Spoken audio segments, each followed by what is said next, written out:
সকলকে জানাই good morning. তো আজ তো কালী পুজো, আশা করি মোটামুটি সবাই ঠাকুর ঠাকুর দেখতে যাবে, কিন্তু আমার তো কালী পুজোর সেভাবে ঠাকুর দেখতে যাওয়া হয় না।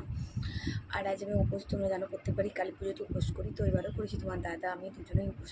আর মেহেন্দির রঙ এসছে, দেখো মেহেন্দিটা ভালো, বলো মেহেন্দিটা ভালো তো, মেহেন্দির ভালো রঙ এসছে, দেখো বুঝেছো, মেহেন্দিটা ভালো। বর ভালোবাসে কিনে যায় না, বাট মেহেন্দিটা ভালো। কিন্তু মেহেন্দিটার রঙটা না আসলে বলতাম বর ভালোবাসে না, কিন্তু মেহেন্দিটা ভালো। যাই হোক, চলো এই উঠলাম ঘুম থেকে, এখন তাড়াতাড়ি করে স্নান, ঘরের কাজ অনেকটা করে রেখেছে, যেটুকু বাকি আছে ওটুকু আমি করবো। করে ওই বাড়ির দিকে যেতে হবে, বুঝতেই পারছো, এখন না গেলে হবে না ওই বাড়ির দিকে।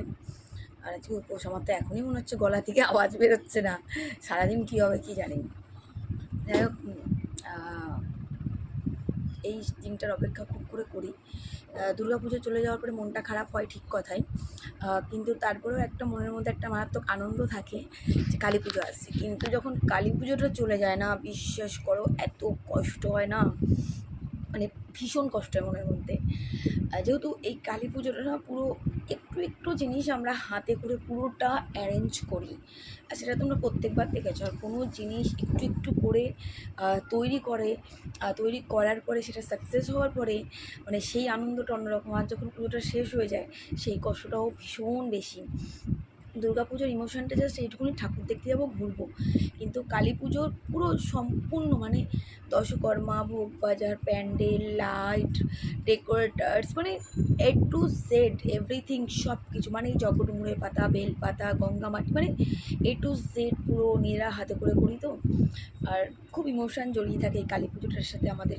অনেক ছোট্ট থেকে দেখে আসছি, মানে যবে থেকে জ্ঞান হচ্ছে তবে থেকে দেখে আসছি বাড়ির সামনে এই পুজোটা। আগে বাবা, কাকা, জ্যাঠারা সবাই করতো, এখন সময়ের সাথে সাথে আপডেট হয়েছে, আমরা ইনভলভ হয়েছে, হয়তো আমাদের পরে আমাদের ছেলেরা ইনভলভ হবে। বাট মারাত্মক একটা ইমোশান জড়িয়ে থাকে এই পুজোটার মধ্যে আমাদের প্রত্যেকের, শুধু আমার নয়, আমরা যে কজন থাকি প্রত্যেকের। যাই হোক, সবাইকে শুভ কালী পুজো। সবাই খুব ভালো করে পুজো কাটাও, আর অবভিয়াসলি বাজি ফাটাও, কিন্তু খুব সাবধানে। আর অবশ্যই এটা তোমাদের সবার কাছে বলবো যে আমি জানি আমার ইউটিউবের কেউই এরম অমানসিকতার মানুষ কেউ নয়, আমার ভালোবাসার মানুষগুলোর মধ্যে একটু ভালো বাজি একটু ঠিকঠাক ফাটিও, যাতে কুকুর বা বাইরের কোনো পশুর কোনো ক্ষতি না হয়, কারণ ওদের অনেক ক্ষতি হয় এই কালী পুজো দোলে, ওদের অনেক ক্ষতি হয়। তো একটু সেটা সবাই একটু দেখে করো, আর কিচ্ছু না, নিজেরা আনন্দ করো, কিন্তু কারোর ক্ষতি করে আনন্দ করো না প্লিজ, এটুকুই বলার, আর কিছু না। তো চলো পরে আসছি, টাটা।